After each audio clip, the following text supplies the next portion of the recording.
Welcome to Tribe Talk, everyone. You're here with Laura Neal and Rachel Evans. And today we're talking about behaviour as communication. What are children really trying to tell us?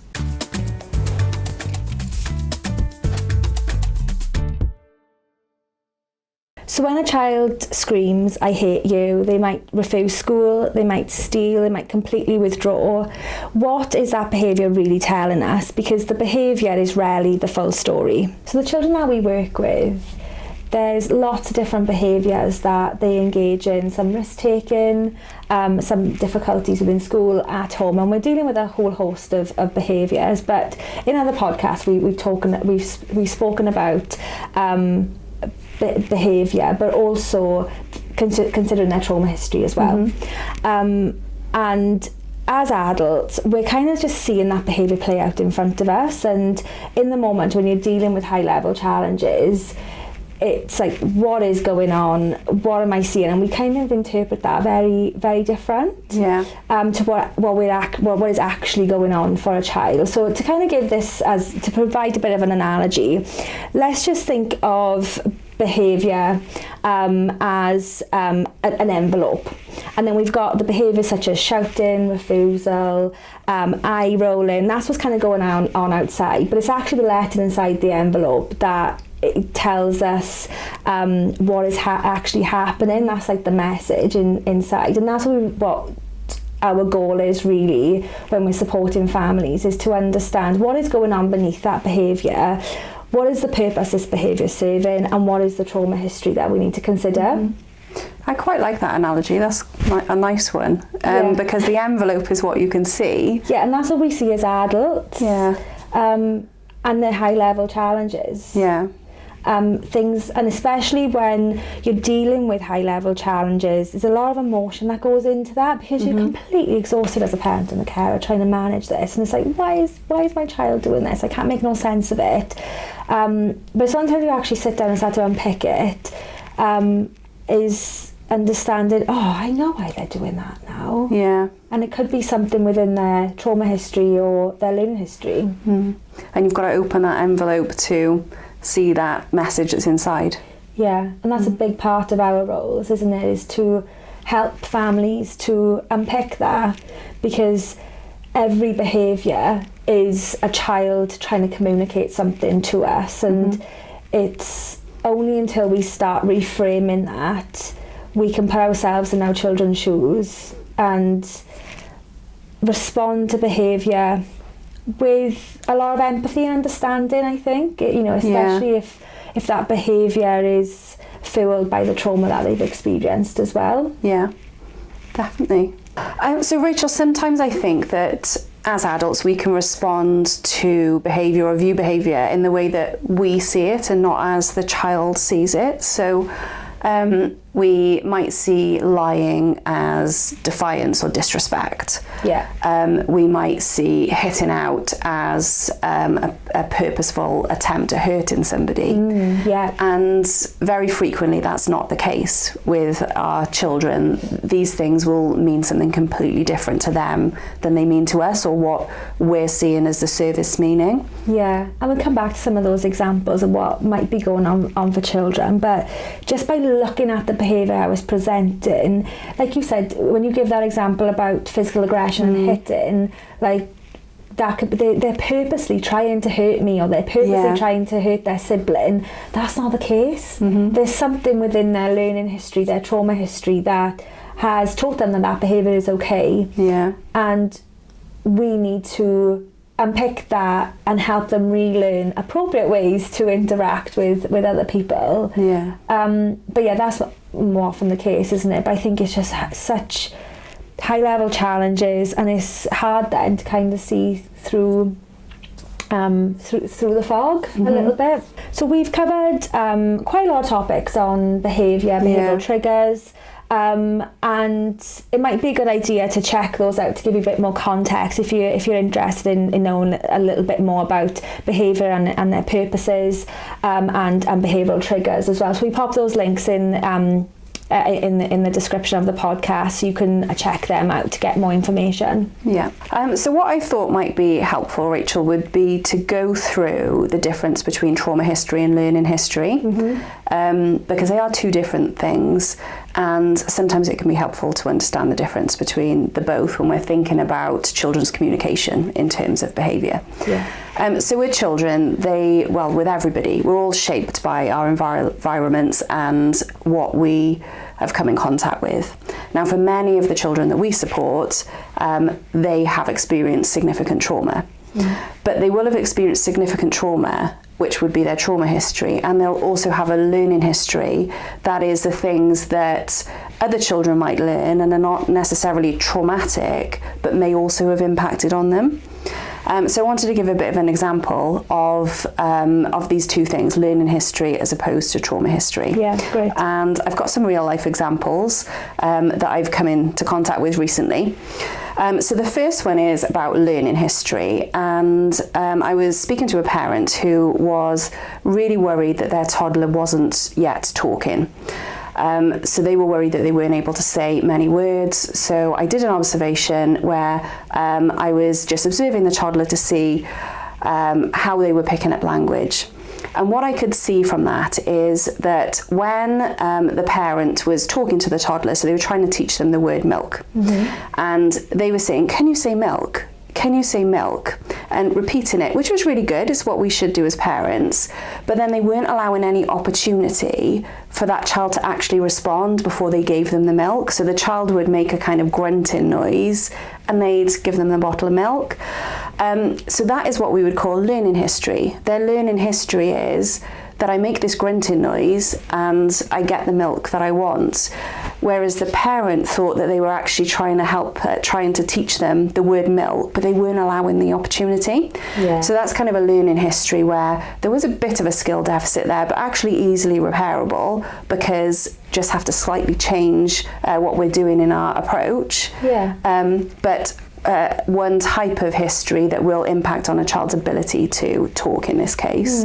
And I think that's quite common. Yeah. I've definitely had thoughts like that with, my little boy. Yeah. And because we can definitely shape that, starting off maybe with some vocalizations, where you shape that speech up to milk. Okay, you can have the milk now, but it's that process of trying to get closer to that approximation of that word that you're trying to teach. And in those instances, if that's not addressed, like, you've got to learn a history of, okay, I just grunt and I just get what I want, because that behaviour has been reinforced. So it's like we need to take that a step forward to shape that behaviour. And easy to fall into. There's, I doubt there's a parent around who hasn't fallen into that. We, as parents, we tend to overtalk when we're worried about something as well. So very easy to do. Yeah. But that would be a learning history, and all of our children, regardless of whether they've experienced trauma or not experienced trauma, they will have different learning history experiences, which have then shaped how they behave today. So trauma history then is to do specifically with traumatic experiences. So another example that I've come across recently is speaking to a foster carer who was really worried that her little boy, who was 4 years old, wouldn't come out of his bedroom in the morning at all. He would sit on his bed until someone went into the room to get him. So he could be, they didn't know how long he was awake for. He could be awake for a prolonged period of time, but would just sit on his bed and wouldn't actually get up off his bed. And when we looked at the trauma history, what we found in the trauma history was that when that little boy lived elsewhere, he was shouted at every time he came out of his room or got off his bed, and what we call big shouting. So lots of shouting, lots of probably what we call verbal aggression, so which would have been really, really scary for him. So first off, he had that experience, which would have been traumatic, and then in addition to that, he was locked in his bedroom, so he couldn't actually get out of his room as well. So those two experiences are trauma experiences, so what we would call a trauma history, which have now resulted in him sitting on his bed and not getting off his bed in the morning. So he would have had both learning history experiences and trauma history experiences. I think sometimes it can be easy to think that everything is down to trauma when it's not, and this is why it's so important to unpick the trauma history of the children that we're supporting. Yeah. Because going back to some of those examples of, you know, just seeing behaviour as it plays out in front of us, that little boy is withdrawing, spending lots of time in his bedroom, and as a foster carer, you're just seeing that. Whereas you're not understanding where is that behaviour coming from, and yes, from the trauma that he's experienced, but those other environments that he's been exposed to, where there's a learning history that's been shaped up as well. And I think we come across this quite a bit in residential care, where children spend like lots of time in their bedrooms. But what are we doing as a staffing team to try and re-engage that child and show them that actually coming downstairs and interacting with others is reinforcing, and you can have a lot of fun, and it's a lot better than sitting up in your room. So trying to get them, teach them the skill, so they're seeing enjoyment in spending time with others, not in, you know, by yourself. So there's two sides of the coin to really look at. I think definitely, and so important to consider that history. So in that little boy's case, you could have looked at him and said, oh, he's so easy to deal with, he just stays in his room until I go get him, and look at it as a positive. When actually what he was communicating is, I'm really scared. I'm scared to come out of my room, and he needed a lot of encouragement and reassurance to be able to do that. Or it's okay to speak and come and, you know, knock out door, or come and talk to us if it's okay. Because like interactions, it sounds like for him are scary. I speak when I'm spoken to, you know, that type of thoughts maybe. So it's I think it's so important to be really mindful of the different types of history that are there, and that not everything will be shaped by trauma, but for our children, lots is shaped by trauma. Starts at that point. But then when you look at different maybe placement moves, then that history, then there's lots of learning that is layered on top of that, where children are kind of engaged in this trial and error, and, you know, I'm scared to do this, and then we see behaviour play out very differently then, and high level challenges, like difficult to manage. So we got to try and get to the bottom of why a child's engaged in those behaviours. So I guess in other podcasts we've so every behaviour has a reason. We've talked about that in one of our podcasts, and we've taken more of a behaviour analytic approach to that, to understand, you know, there's purpose to every single behaviour. You know, all behaviour, we are, like you said, products of our own environment. But when we're working with the children that we are supporting, trauma history and learning history are additional considerations that we need to take into account. So in addition to that, this is why it's so difficult, isn't it, it's a big job to really unpick behaviour, because there's lots of different considerations. We've got the impact of complex trauma, developmental trauma, where skills are underdeveloped. There's missed learning opportunities. Children haven't met those milestones, and then when you've got that in a mix with the trauma that they've experienced, they've got skills that they just have not got in their repertoire. So like that example that you shared with that little boy spending lots of time in his bedroom because he was afraid to come out, he's afraid to talk to somebody. He thinks if I come out I'm gonna be shouted at. So there's all that to consider. And when we're thinking about behaviour, even just telling yourselves as parents and carers, like, this child is trying to communicate something to me through this behaviour, so what skill are they potentially missing, or what is a gap that I need to fill with the skills, you know, in terms of their skill development, because it's usually something. That's when we talk about replacement behaviours and things like that.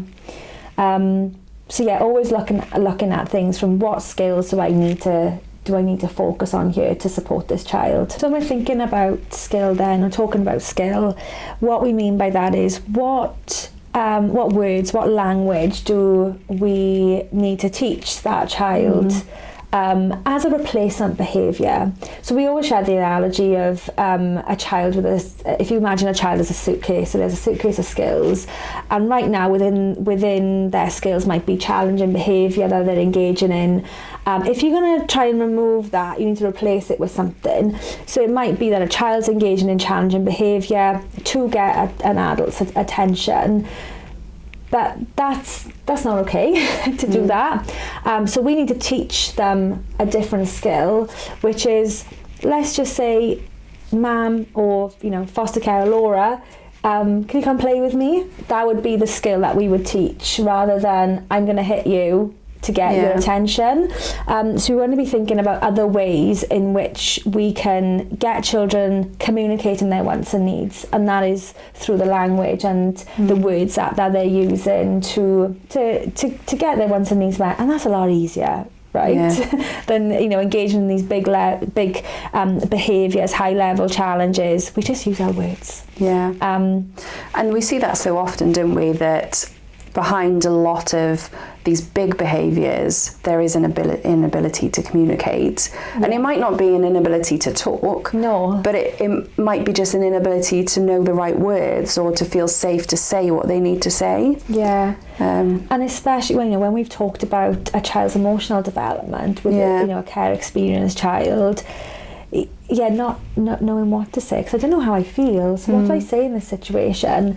So it do become complex to unpick. But once we have that understanding of a child is not engaging in these behaviours to be defiant or to lie or to be manipulative, it's for a reason, and they're trying to communicate something to me. I need to understand that. So if we just look back at that little 4-year-old that I was talking about that just sat on his bed and didn't get up, so if we've looked at the trauma history and we as adults can now see, oh well, he must be really scared to get out of bed and to come out of his room, so we might then know, okay, we need to provide a lot of reassurance around this, without actually thinking about, does he know that he's scared? Because if he's only 4 and this has been happening at a younger age, he might not associate that I'm scared and that's why I won't get up. It's just I don't get up because these things happen. So there needs to be some emotional development around that as well, because otherwise we're missing a step. And like you said, that reassurance, if you came and knocked on our door or woke me up, or you frightened, you wanted something, do that, like that's okay. Rather than being scared and spending a long time in your bedroom. It's like setting those kind of boundaries for children and just having those conversations, because he might not know. Like that's normal, like that's okay. I think that's scared, the point. He probably doesn't know that that's not what all children do. They just sit in their rooms until somebody comes and gets them. Probably doesn't know that that's what scared feels like. That's just a normal emotion that he's experienced over a long period of time. And I can ask for help. Or I can say I'm worried. Can I talk to you about it? So there's lots to explain, because otherwise it just might not hit home with him at all. He might be thinking, why are they telling me this? I don't need to know this. Exactly. So to go through just some other examples then, of different types of behaviours that we might be seeing. So it could be a child that is completely refusing to go to school. What they might be telling us is, I just feel unsafe, or I cannot cope with the demands of school right now, and don't have those skills to be able to cope with that. I think that is quite common with some of our children that are school refusers. There's something about school or something about that transition that's either aversive or tricky for them at that time. Lying is a behaviour, I think, that comes up a lot of my consultations anyway. I don't know whether I attract that, but lying is something that comes up, and I think that's such a hard behaviour to understand, because it can come across as quite deceitful and manipulative, and just as society a complete no. But it could be a child in the past that they're just afraid of the consequences of that, or they are just trying to maintain this high level of like people pleasing, and they just don't want to disappoint. So if I lie, you're not going to be mad because I broke that vase. I didn't break it, and I'm going to say that I did not break it. even though we know that he did break it. So it could be all these things that are going on for children. So that's why we've got to understand what's going on underneath and where these behaviours kind of coming from. I think on that as well, because there's so many different reasons for something like lying, and you can hypothesize and get it wrong. Which is okay. You just continue to reassess and reevaluate and get there in the end. I think for most behaviours, Laura, it's tricky. Like you know, when we're considering trauma history, learning history, skills, like it's, you know, it's hard to kind of pick apart rather than I'm just seeing this behaviour in front of me. They're lying. That's not okay. They're trying to be deceitful. They're trying to be manipulative, and yes, we need to take a step back and think, what is going on? This has come from somewhere. I think and again, it's a way of, that is a form of communication. What are they trying to communicate? Maybe not in the best way. And that's, you know, that's what we are seeing, isn't it? Because all of these behaviours are maladaptive. They're behaviours that we're concerned about. They're red flags for us. So the way of them communicating their wants and needs, they've just learned something very different to our other children then that have not experienced this in early childhood. So Rachel, we've got a question from a supervising social worker within one of the local authorities that we work with about this topic, and they have asked, how do you support carers to move from seeing things as defiance or something negative to thinking about what's behind that? So thinking from a more trauma-informed and behavioural lens, what's behind this behaviour? How do you support carers who are struggling with that? I think this does come up a lot. Just because I think we just easily just get wrapped up in what's being played out in front of us, and we just get so worried, and there's a lot of emotion in that. But I think the way that I've tackled questions like this is just encouraging the team, even the supervising social worker, the social worker, to support parents and carers or carers in this instance, to understand a child's trauma history. So once we start to understand the ACEs that they've been exposed to, and then start to see or start to hypothesize what that might mean for them, like how has that impacted them previously and continue to impact them, so contributing to their learning history as well, and to reframe that behaviour. So we're reframing that behaviour of defiance to, what are they trying to communicate to me, or what skill haven't they learnt? And just saying, like, let's reframe this behaviour. I think that's the best way to tackle it, because you can then have a lot more understanding as to this behaviour has come from somewhere. They're not choosing to engage in that behaviour to annoy me. It's come from somewhere, they've learnt it, and they think that's normal. So that's how I would I've previously tackled a question like that. I think the same. Just reframing behaviours rather than physical aggression. It means something else. They're communicating something to us. So that's the end of the podcast today. So just some key takeaways. So behaviour is always a form of communication. So for us as adults, we need to think about what's behind that behaviour. So always think about, what could this mean? What is this child trying to communicate with this behaviour, particularly when it's a tricky behaviour that you're dealing with. Yeah, exactly. So if you want any more information about trauma-informed care in practice, then subscribe to Tribe Talk.